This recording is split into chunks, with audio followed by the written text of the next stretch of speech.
हरियाणा के युवाओं के लिए बड़ी खुशखबरी। प्राइवेट नौकरियों में 75% आरक्षण की अधिसूचना जारी। उद्योगों को 15 जनवरी तक सभी प्रक्रिया करनी होगी पूरी। बीजेपी सांसद अरविंद शर्मा के बिगड़े बोल। दीपेंद्र हुड्डा और कांग्रेस को दी चेतावनी। कहा, मनीष ग्रोवर की तरफ आंख भी उठाई तो आंख निकाल देंगे। हिमाचल में स्वर्ण आयोग के गठन की मांग ने पकड़ा जोर। कौल सिंह ने सीएम जयराम ठाकुर को याद दिलाया वादा। कहा, अपना वादा निभाए मुख्यमंत्री। अंबाला में दिन दहाड़े दुकान में घुसकर हमला। बदमाशों ने दुकानदार पर तलवारों और डंडों से किया वार। सीसीटीवी में कैद हुई पूरी तस्वीरें।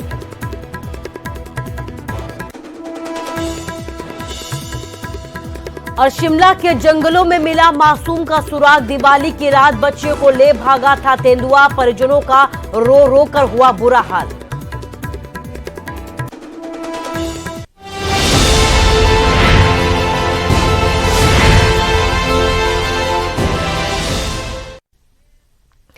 नमस्कार, स्वागत है आपका न्यूज 18 पंजाब हरियाणा हिमाचल में और मैं हूं आपके साथ कुसुम रावत। बुलेटिन का आगाज हरियाणा के युवाओं के लिए एक अच्छी खबर के साथ करेंगे। हरियाणा के युवाओं के लिए एक बड़ी खुशखबरी है। प्राइवेट नौकरियों में 75% आरक्षण की अधिसूचना अब जारी हो गई है। प्रदेश में लागू हुआ लोकल रिजर्वेशन कानून। उप मुख्यमंत्री दुष्यंत चौटाला ने इसकी जानकारी दी है। प्राइवेट सेक्टर की नौकरियों में स्थानीय को आरक्षण दिया जाएगा। सबसे पहले उन्हें जो है मौका दिया जाएगा। 15 जनवरी तक सभी प्रक्रिया पूरी करनी होगी।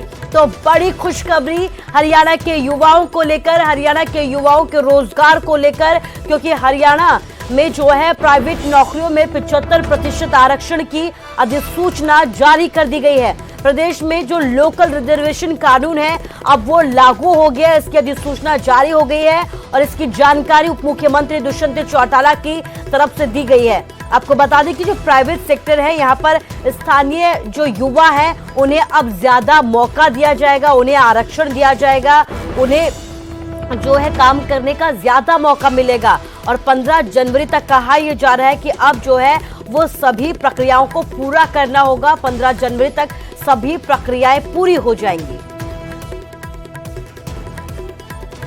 हरियाणा की सरकार की गैजेट नोटिफिकेशन आई है जिसमें 75% आरक्षण का जो बिल, या ये कहूं कि एक सपना जो हरियाणा के युवाओं ने दुष्यंत चौटाला के नेतृत्व में देखा था, आज के दिन, आज के शुभ दिन वो सपना कहीं ना कहीं पूरा हो गया।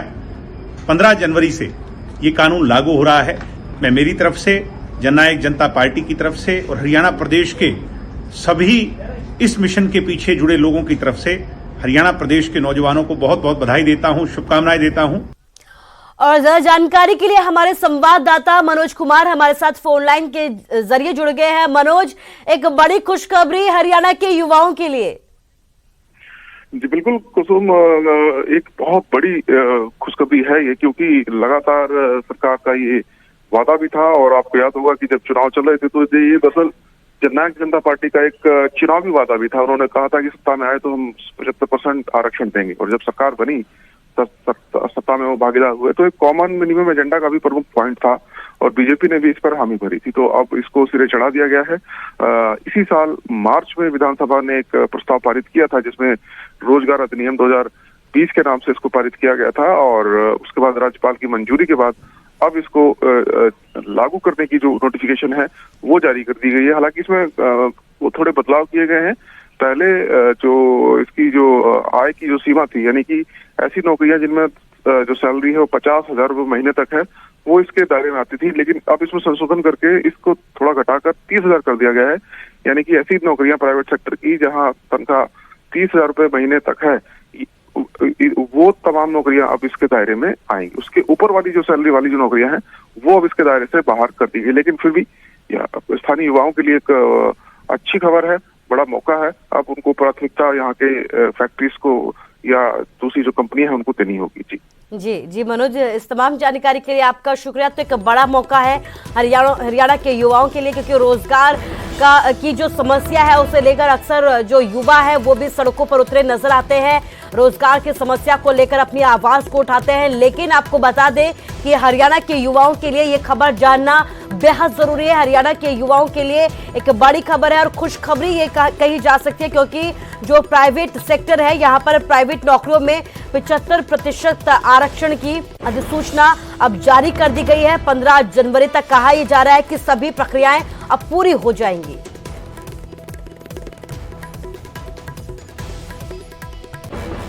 रोहतक की किलोई में बीजेपी नेताओं को बंधक बनाने के मामले में सांसद अरविंद शर्मा का एक विवादित बयान सामने आया है। बीजेपी सांसद अरविंद शर्मा ने दीपेंद्र हुड्डा और कांग्रेस को यहां पर सीधी चेतावनी दे डाली।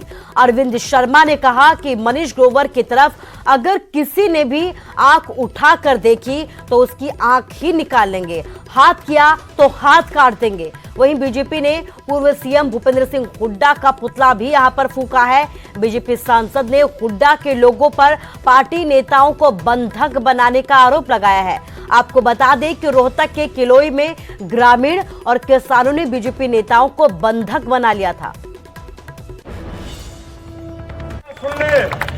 कांग्रेस पार्टी और दीपेंद्र हुड्डा के मनीष ग्रोवर की तरफ अगर कोई आंख उठेगी उसकी आंख निकाल लेंगे, हाथ उठेगा तो उसके हाथ को काट लेंगे, इसको तो छोड़ेंगे नहीं। ये छटपटा रहे हैं, ये किस बात के लिए छटपटा रहे हैं? राज के लिए। और एक बात आज लिख लो, ये लिख लो एक बात को कि 25 साल कांग्रेस चक्कर काटती है लेकिन भारतीय जनता पार्टी राज को नहीं छोड़ने वाली है। 25 साल मैं लिख देता हूं। खबर नारनौल से है। नारनौल में तीसरे दिन भी किसानों ने अपना धरना प्रदर्शन जारी रखा है। किसानों पर दर्ज केस को खारिज करने की मांग यहां पर लगातार की जा रही है। सांसद रामचंद्र जांगड़ा पर केस दर्ज करने की मांग की जा रही है। 8 नवंबर को हांसी एसपी कार्यालय का घेराव करने की चेतावनी भी दी गई है। तो प्रदर्शन यहां पर लगातार जारी है, धरना यहां पर दिया जा रहा है, लेकिन इसके साथ ही चेतावनी भी दी गई है। और चेतावनी ये है कि 8 नवंबर को हांसी एसपी कार्यालय का घेराव किया जाएगा। तो कल जो है घेराव की चेतावनी दी गई है किसानों की तरफ से। लगातार धरना जो है वो 8वें दिन भी यहाँ पर, माफ कीजिएगा, तीसरे दिन भी यहाँ पर लगातार किसानों की तरफ से जारी है। और किसानों की तरफ से ये मांग की जा रही है जो किसानों पर केस दर्ज किए गए हैं उन केस को जो है वो रद्द किया जाए, खारिज किया जाए। इसके साथ ही जो सांसद वहां पर पहुंचे थे रामचंद्र जांगड़ा, उनके खिलाफ जो है केस दर्ज करने की मांग यहाँ पर किसान कर रहे हैं।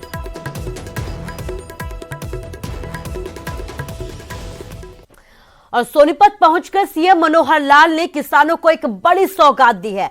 सोनीपत के झरोड़ी गांव में मुख्यमंत्री ने जनसभा को यहां पर संबोधित किया। मनोहर लाल ने कहा कि 18 से 20 गांवों के बुलावे पर वो यहां पर पहुंचे हैं और बेमौसमी बरसात और ओलावृष्टि से फसलों को हुए नुकसान पर सीएम ने मुआवजे का यहां पर ऐलान भी किया है।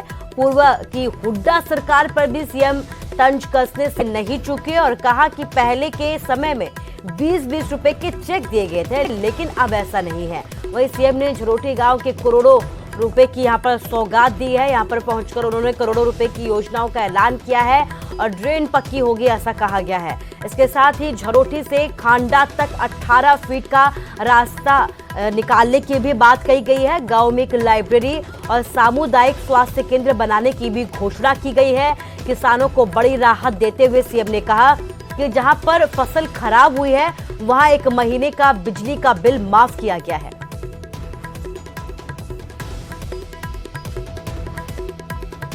बढ़ाएंगे कितना ये हमारी कैबिनेट मीटिंग में बैठकर हम तय करेंगे, लेकिन अच्छा खासा बढ़ाएंगे, चिंता मत करो। उसमें 5,000 एकड़ में 100% जितना बढ़ेगा 100% उसमें मिलेगा। बाकी किसी में 75 से कम है, 50 तक, किसी में 50 से कम है, उस हिसाब से जैसे रेट होते हैं उस हिसाब से हमको मिलेगा।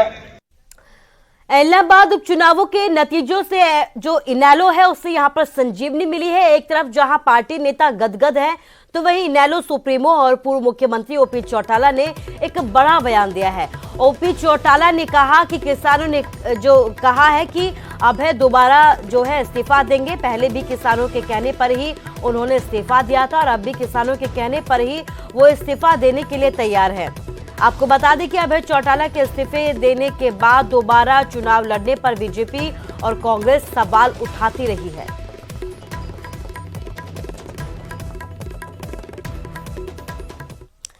तो वहीं कैथल में पराली जलाने पर बड़ी कार्रवाई की गई है। कृषि विभाग ने किसानों का चालान किया है। खेतों में पराली जलाते पकड़ा गया किसान, अधिकारियों ने यहां पर पहुंचकर आग को बुझाया है, बकायदा लगाई यहां पर किसानों को फटकार भी लगाई है। मौके पर कृषि विभाग ने यहां पर किसान का चालान भी काटा है। तो बड़ी खबर आपको बता रहे हैं, जहां पर पराली जलाने को लेकर बड़ी कार्रवाई की गई है। कैथल में ये कार्रवाई की गई है। कृषि विभाग ने किसान का यहां पर चालान काटा है। खेतों में जैसे ही कृषि विभाग के अधिकारी पहुंचते हैं, उन्होंने यहां पर आग को तो बुझाया ही है, इसके साथ ही किसान को फटकार भी लगाई और चालान भी काटा।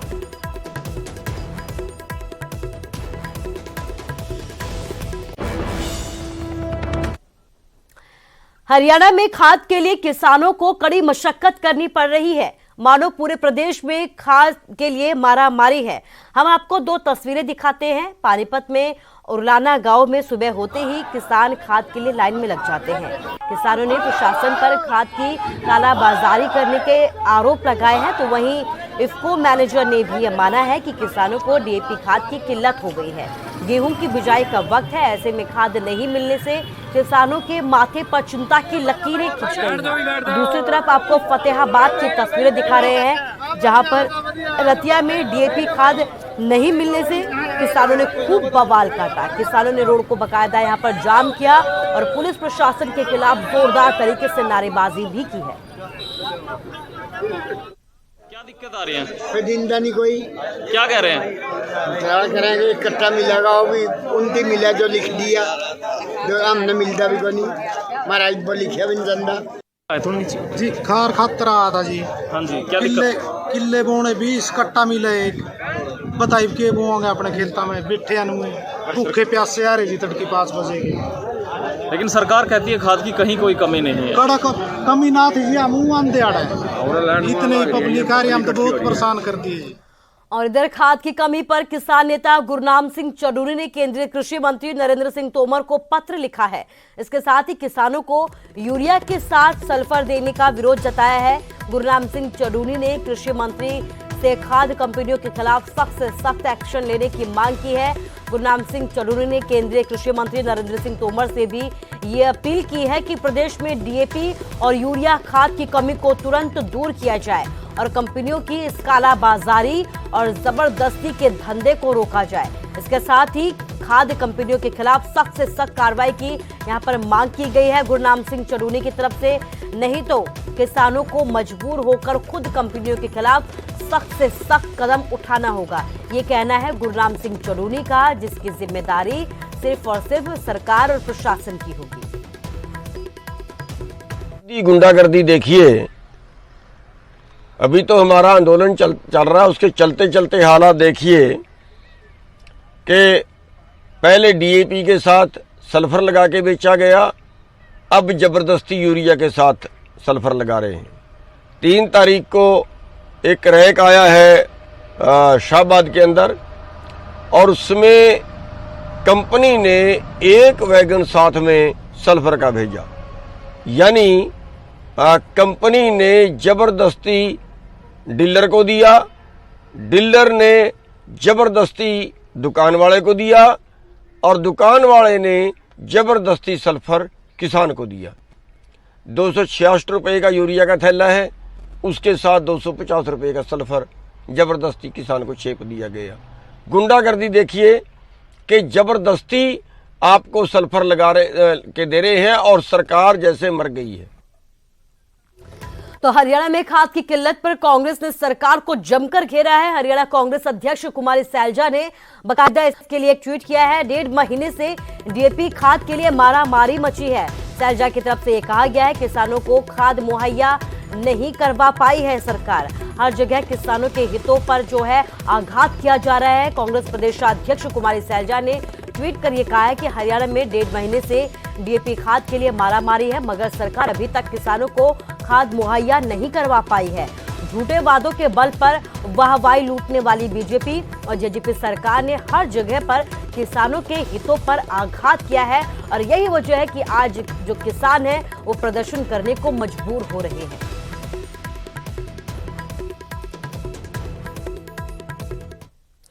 और खबर अब हिमाचल से। हिमाचल प्रदेश में स्वर्ण आयोग के गठन की मांग अब जोर पकड़ने लगी है और अगर प्रदेश के मुख्यमंत्री जयराम ठाकुर ने युवाओं से किया जो वादा है उसे पूरा नहीं किया तो फिर जो है कार्रवाई की जाएगी। ये कहना है पूर्व मंत्री कौल सिंह ठाकुर का। मंडी में प्रेस कॉन्फ्रेंस कर कौल ठाकुर ने स्वर्ण आयोग के गठन का मुद्दा उठाया है। कौल सिंह ठाकुर ने ये कहा है कि जहां तक संविधान की बात है वहां पर केंद्र सरकार से मांग उठाई जाएगी कि संविधान में जरूरी संशोधन कर स्वर्ण आयोग के गठन का प्रावधान किया जाए जिससे कि स्वर्ण सामान्य वर्ग में उपजे रोष को शांत किया जा सके। स्वर्ण आयोग गठन करने की मांग जोर पकड़ रही है और मुझे बताया गया है कि मुख्यमंत्री महोदय ने जो स्वर्ण आयोग के पदाधिकारी हैं उनको बताया है कि स्वर्ण आयोग का गठन किया जाएगा। मैं मुख्यमंत्री महोदय से चाहूँगा कि वो अपना वायदा पूरा करें। अगर उन्होंने वायदा किया है कि स्वर्ण आयोग का गठन होगा तो उस आयोग का गठन मुख्यमंत्री करें। और बात अब अगली खबर की करते हैं। हिमाचल में खाद खरीद के लिए किसानों को खासा परेशानियों का सामना करना पड़ रहा है। पांवटा साहिब के हरिपुर टोहाना में बनाए गए धान खरीद केंद्र में भी अव्यवस्था का आलम देखने को मिल रहा है। यहां पर धान बेचने पहुंच रहे किसानों को परेशानियों का सामना करना पड़ रहा है। स्थानीय विधायक और कैबिनेट मंत्री सुखराम चौधरी ने भी किसानों को सभी परेशानियों को दूर करने का आश्वासन दिया है। आपको बता दें कि हिमाचल प्रदेश में सबसे ज्यादा धान उत्पादन के लिए पांवटा साहिब को जाना जाता है, जहां पर हजारों बीघा जमीन पर धान की खेती होती है, लेकिन खाद बेचने के लिए किसानों को काफी परेशानियां यहां पर उठानी पड़ रही हैं।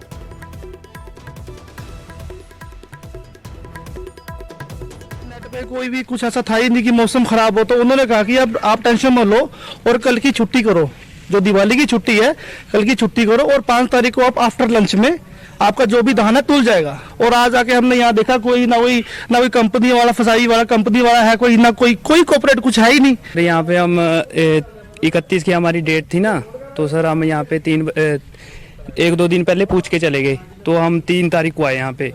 मतलब जैसे 3 तारीख को आ गए हम यहाँ पे, तो यहाँ पे पता लगा कि यहाँ पे मतलब आगे और कर दिया एक्सटेंड ना डेट, मतलब 6 तारीख को बोल दिया इन्होंने। हमारी तो दिवाली भी सर यहीं पे मनी और 4 दिन हो गया मुझे। आज घर वाले बस खाना छोड़ देते हैं, बस हम 2 बंदे हैं यहाँ पे और ट्रक है सर और 2 ट्रैलियाँ खड़ी हुई, बस यहीं पे है। अंबाला में दिन दहाड़े एक दुकान में घुसकर हमलावरों ने तलवारों और डंडों से एक दुकानदार पर जोरदार तरीके से हमला कर दिया।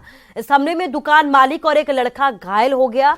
घायलों को इलाज के लिए नागरिक अस्पताल में भर्ती करवाया गया। ये पूरी वारदात दुकान में लगे सीसीटीवी में कैद हो गई।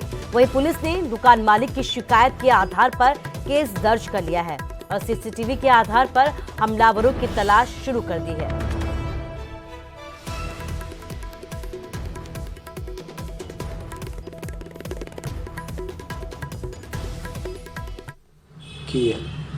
तो हम पहुंचे थे अपना वहाँ पर हॉस्पिटल में पहुंचे, में रुका मिला है और रिमल है लड़का है फीमेल पुत्र रविंदर सिंह और रामनगर। तो इन्होंने इसने दरखास्त पेश करी। इसने बताया हमारे को भी ऐसे लड़के नहीं, इसने 4 के बाई नेम दिए हैं। गैरी है, एक योगी है, एक अर्शदीप है।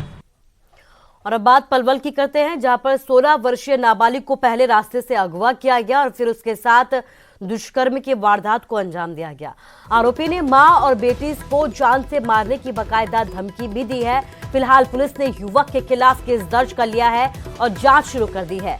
आरोपी की तलाश में यहां पर पुलिस जुट गई है। वहीं पीड़िता का ये भी आरोप है कि जब वो शिकायत लेकर महिला थाने पहुंची तो वहां उसे महिला पुलिस कर्मियों ने धमकाया। हालांकि महिला थाना प्रभारी ने धमकाने के आरोपों को बेबुनियाद बताया है। 30 तारीख की घटना है और मैं रात को बाथरूम करने बाहर निकली थी। वो लड़का मुझे पता नहीं, तो लड़का बाहर खड़ा था, मेरे मुंह बंद करके मेरे को ले गया। वो फराद घर हमारे घर के सामने, वहाँ पर ले जाकर मेरे सामने फिर गलत काम करो। मैं जैसे मैं चिल्लाई ना, मम्मी आ गई, मम्मी गर्दन पकड़ के मम्मी धरती में टैक मारी। जब कह रहा हूँ बम में फेंके हो मार कर, जब हम चिपटे हुआ तो चिपटे ना, जब भग गो इतने। ऐसा कुछ नहीं था, लीगल एड को बुलवाया गया था।